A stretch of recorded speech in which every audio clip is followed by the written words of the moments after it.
and save the sort of culture, our Maroniteness and our Lebanese culture.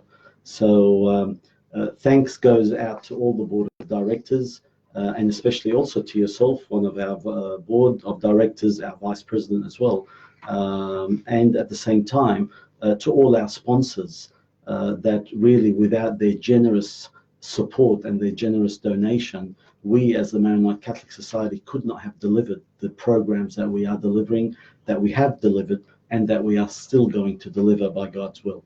And last but not least, of course, thanks go on behalf of all our board and our community to His Excellency Bishop Tarabai for his spiritual leadership and for his mentoring, not only to ourselves as the Maronite Catholic Society, but to the numerous Maronite organizations that go out there in the community to support and to help the Maronite community and the Lebanese overall community. So thank you again for hosting me this morning on your show. It's always a pleasure.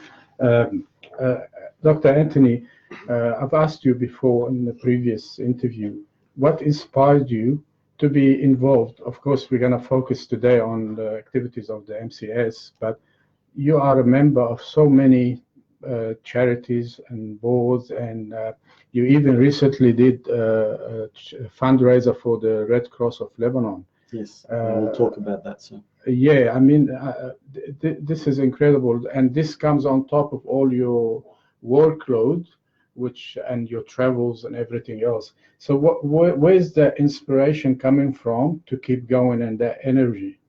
Look, no doubt, I believe that this energy has been bestowed in me from the early days from my parents, from my community. I was lucky enough that for a good 15, 16 years of my life, I was raised up in Lebanon. My late father, when he took us back to Lebanon in the early 70s, we really lived Lebanon. We breathed the good atmosphere, the culture, and I believe that had a very big impact on me personally.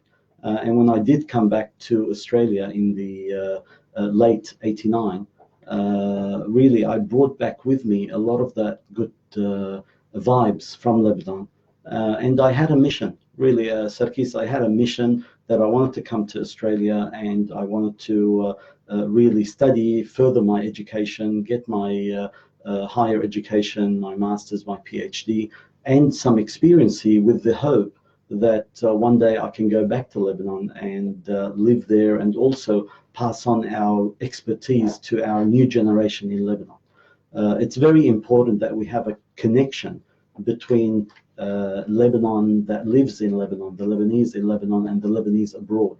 And I'm very proud, and that's really what drives me, to be maybe one of those connecting bridges that's doing whatever I can in order to keep that culture alive here in Australia between our generation and future young generation and the previous generation, and at the same time to play an active role in Lebanon at the moment, and to try to assist our young people in creating job opportunities for them as well, and providing some decent living, which we believe every human has the right to do that, and which unfortunately our government at the moment is not able to provide that.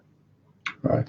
If I go back to the Maronite Catholic Society, Anthony, all the presidents have done a great job during their terms, but it seems in the last maybe 3 or 4 years, when our brother Bacchus Julius was president and then you took over, that there has been some really notable transformation. How satisfied are you, or how much did you fulfill of your vision and outlook for the Maronite Catholic Society so far? Look, I honestly think that it takes a group effort. Nothing is done on its own, and we were very, very blessed, with all respect, and we keep thanking our forefathers who established this organization and stood next to the bishop of the time to support this, and we thank them for their longevity and support, and now it's our job to continue. And I think also times, Sarkis, has changed. In the current times, our main mission, I believe, is really also to attract more of the younger generation to come back to their roots, to come back to their Maroniteness, and to participate in the active life of the Maronite Church and give a bit of their time.